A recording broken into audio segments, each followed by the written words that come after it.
Electronic configuration को समझने से पहले हम समझते हैं शेल्स, सबशेल्स और ऑर्बिटल्स को, जो कि क्वांटम नंबर्स हमें एक्सप्लेन करता है। तो जैसे शेल्स है हमारे पास, सबसे फर्स्ट शेल है के शेल, जिसको हम फर्स्ट शेल कहते हैं। उसके अंदर सिर्फ एक ही सबशेल प्रेजेंट होता है, दैट इज एस सबशेल, और उस एस सबशेल के अंदर एक ही ऑर्बिटल प्रेजेंट होता है, दैट इज एस ऑर्बिटल। और इसको रिप्रेजेंट करने के लिए हम लिखते हैं 1s। तो 1s represent first shell orbital, that is S orbital. Next बात करते हैं एल शेल की। एल शेल यानी कि सेकंड शेल। तो सेकंड शेल में हमारे पास दो सबशेल्स होते हैं, एक एस सबशेल और एक पी सबशेल। अब एस सबशेल के पास तो एक ही ऑर्बिटल है, दैट इज एस ऑर्बिटल, जिसको हम रिप्रेजेंट करने के लिए लिखते हैं 2s। बट जो पी सबशेल है उसके पास तीन ऑर्बिटल्स हैं, एक px, एक py और एक pz। इसको रिप्रेजेंट करने के लिए हम लिखते हैं 2px, 2py एंड 2pz। यानी कि p सबशेल के जो ऑर्बिटल्स हैं तीन, हमें उनको रिप्रेजेंट करने के लिए तीन स्क्वायर बॉक्सेस की जरूरत पड़ती है। और एक्चुअल में हर एक ऑर्बिटल के अंदर कोई भी ऑर्बिटल हो, चाहे 1s हो, चाहे 2s हो, चाहे 2px हो, चाहे 2py हो या 2pz हो, हर एक ऑर्बिटल के अंदर मैक्सिमम से मैक्सिमम दो इलेक्ट्रॉन ही आ सकते हैं। यानी कि दो यहां पर, दो यहां पर, दो यहां, दो यहां, दो यहां। इसके हिसाब से जो s ऑर्बिटल है, it can have maximum 2 electrons, और p सबशेल यानी कि p ऑर्बिटल्स कह दें अगर हम, तो p ऑर्बिटल्स में मैक्सिमम 6 इलेक्ट्रॉन्स आ सकते हैं। बात करेंगे m शेल की। m शेल यानी कि थर्ड शेल। थर्ड शेल में तीन सबशेल प्रेजेंट होते हैं, that is s subshell, p subshell और d सबशेल। s सबशेल के अंदर s ऑर्बिटल प्रेजेंट है, जिसको हम रिप्रेजेंट करने के लिए लिखते हैं 3s। यहाँ पे 3 रिप्रेजेंट करता है n क्वांटम नंबर को, यानी कि प्रिंसिपल क्वांटम नंबर को, और s यहाँ पे रिप्रेजेंट करता है ऑर्बिटल को, यहाँ पे 3s ऑर्बिटल है। p सबशेल के अंदर टोटल 3 ऑर्बिटल हैं, that is px, py, pz। तो यहाँ पर हम इनको रिप्रेजेंट करने के लिए लिखते हैं 3px, 3py, 3pz। d subshell के अंदर टोटल 5 ऑर्बिटल्स हैं, dxy, dyz, dzx, dx square minus Y square और dz स्क्वायर। इसी तरह से इनको रिप्रेजेंट करने के लिए हम लिखते हैं dxy को 3dxy, 3dyz, 3dzx, 3dx square minus Y square and 3dz square. Actual में अगर हम m सबशेल की बात करें तो m सबशेल में टोटल m शेल की बात करें तो m शेल में टोटल 3 सबशेल हैं, s p d।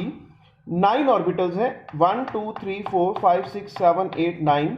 और इलेक्ट्रॉन्स, जैसे मैंने पहले बताया कि हर एक ऑर्बिटल के अंदर मैक्सिमम 2 इलेक्ट्रॉन आ सकते हैं, तो यहां पर 9 ऑर्बिटल्स हैं, तो मैक्सिमम 9 इंटू 2 18 इलेक्ट्रॉन्स यहां पर आ सकते हैं।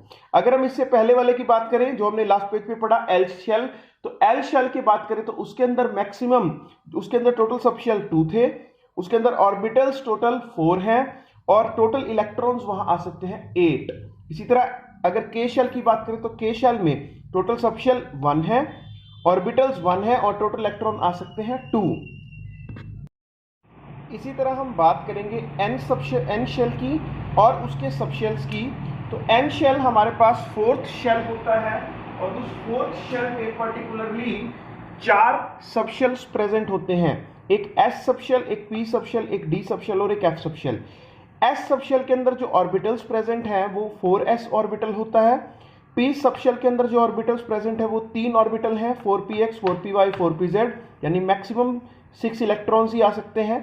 डी सबशेल के अंदर जो ऑर्बिटल प्रेजेंट है वो 4d ऑर्बिटल है, यानी कि 4dxy, 4dyz, 4dzx, 4dx square minus Y square and 4dz square, यानी कि total 5 orbital, maximum 10 electrons. Next अब नई बात एक आ गई एफ सबशेल की, क्योंकि अभी तक एफ सबशेल का जो जिक्र था वो नहीं आया था, वो अभी आया है। तो एफ सबशेल के अंदर टोटल हमारे पास 7 ऑर्बिटल्स प्रेजेंट होते हैं। तो ये 7 ऑर्बिटल्स के नेम क्या हैं? एक 4f(xyz), 4f(x square), 4f(y square), 4f(z square), 4f(x) y square minus z square, 4f(y)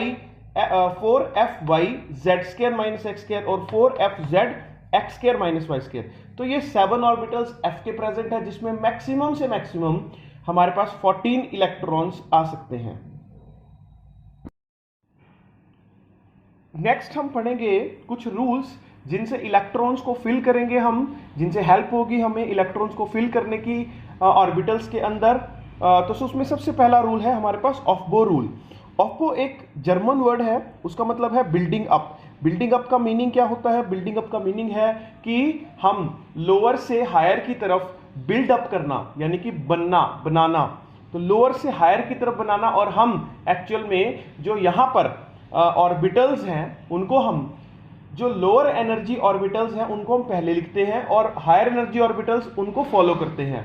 तो यानी कि जो सबसे पहले ऑर्बिटल आएगा उसकी एनर्जी सबसे लो होगी। इसको रिप्रेजेंट करने के लिए उन्होंने एक डायग्राम दिया, ऐसे 1s हमने ऐसे लिख लेना, 1s, फिर 2s 2p, 2s के सामने 2p, then 3s 3p 3d, 4s 4p 4d 4f, 5s 5p 5d 5f, 6s 6p 6d 6f।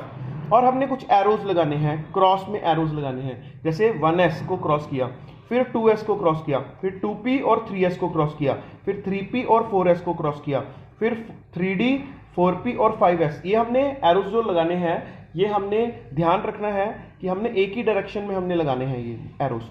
इनका मतलब क्या हुआ? इनका मतलब है कि जो ऑर्बिटल्स हैं एक्चुअल में वो फिल करेंगे हम in increasing order of their energy, यानी कि सबसे कम एनर्जी अकॉर्डिंग टू दिस जो ऑर्बिटल की है वो है 1s ऑर्बिटल, उसके बाद जो एनर्जी है दैट इज 2s ऑर्बिटल, उसके बाद जो एनर्जी है दैट इज 2p ऑर्बिटल, उसके बाद जो सबसे कम एनर्जी है दैट इज 3s ऑर्बिटल, उसके बाद जो सबसे कम एनर्जी है that is 3p, then 4s, then 3d 4p 5s 4d 5p 6s और एंड सो ऑन, इसी तरह से चलता रहता है। This rule is known as Aufbau rule और ऑफबो प्रिंसिपल।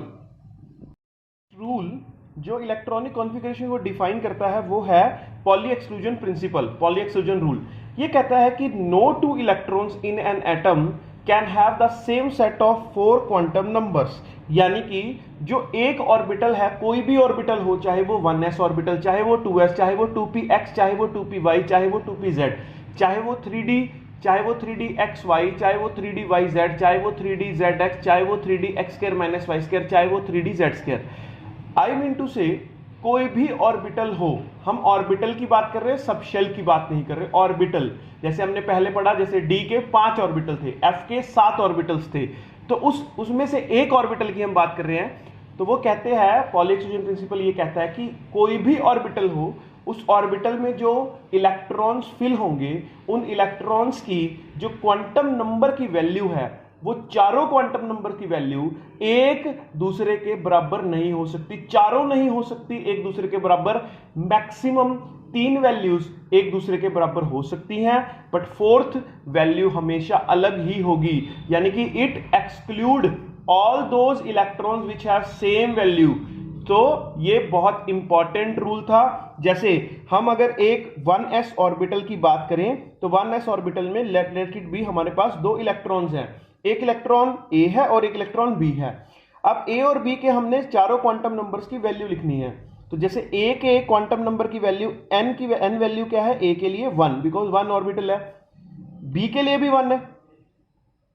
एल की वैल्यू क्या है? एल की वैल्यू 0 है बिकॉज एस ऑर्बिटल है, एस सब शेल है, तो एल की वैल्यू 0, इसके लिए भी 0 है। एम की वैल्यू भी 0 है बिकॉज ऑर्बिटल भी सेम है। बट जो एस की वैल्यू है that is spin quantum number, वो ए के लिए हमारे पास +½ है और बी के लिए वो -½ है। यानी कि अगर आप इनको दोनों को ही कंपेयर करो तो चारों वैल्यूज में से 3 वैल्यूज सेम है बट 4th वैल्यू डिफरेंट है। यही पॉली एक्सक्लूजन प्रिंसिपल कहता है। पॉली एक्सक्लूजन प्रिंसिपल कहता है कि ये जो चारों वैल्यूज है क्वांटम नंबर्स की, ये कभी भी एक इलेक्ट्रॉन की किसी भी दूसरे इलेक्ट्रॉन से मैच नहीं करती इन एन ऑर्बिटल। तो ये सभी इलेक्ट्रॉन्स को जो सेम वैल्यू मैच करती है उन सबको एक्सक्लूड कर देता है। तो this is known as Pauli exclusion principal.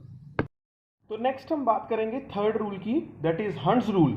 इसको Hund's rule of maximum multiplicity भी कहा जाता है। वो मैं बाद में बताऊंगा कि इसको मैक्सिमम मल्टीप्लिसिटी क्यों कहा जाता है। बिकॉज टोटल जो स्पिन होती है इलेक्ट्रॉन्स की, वो टोटल हमेशा मैक्सिमम रहती है अगर हम हंट्स रूल को फॉलो करते हैं। तो सबसे पहले हंट्स रूल को समझने से पहले आपको समझने होगा एक word, that is degenerate orbital, यानी कि ऑर्बिटल्स ऑफ इक्वल एनर्जी, जिनको जो भी ऑर्बिटल्स इक्वल एनर्जी के होते हैं उनको हम डीजेनरेट ऑर्बिटल्स कहते हैं। जैसे कोई भी सबशेल है, जैसे एफ सबशेल है या पी सबशेल है या डी सबशेल, चलो हम पी सबशेल की बात करते हैं। तो पी सबशेल है, उसके पास 3 ऑर्बिटल्स हैं, px, py, pz। अब उनकी जो एनर्जी है वो सिमिलर रहती है, डीजेनरेट ऑर्बिटल्स होते हैं, तभी हम उनमें इलेक्ट्रॉन्स को फिल कर सकते हैं।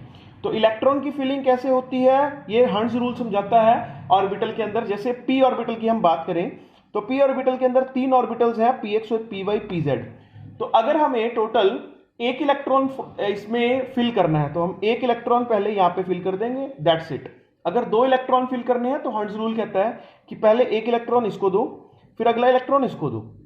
अगर हमें 3 इलेक्ट्रॉन फिल करने हैं तो हंस रूल कहता है कि पहला इलेक्ट्रॉन इसको दो, दूसरा इसको और तीसरा इसको।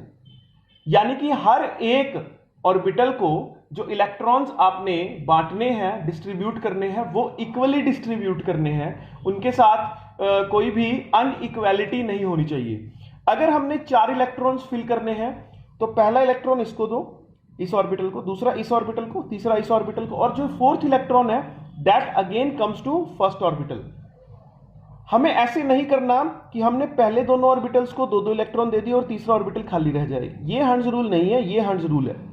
तो हंस रूल क्या कहता है कि pairing of electrons in orbitals belonging to same subshell, subshell same होना चाहिए, पी डी और F, does not take place until each orbital belonging to that subshell has got 1 electron each, that is singly occupied।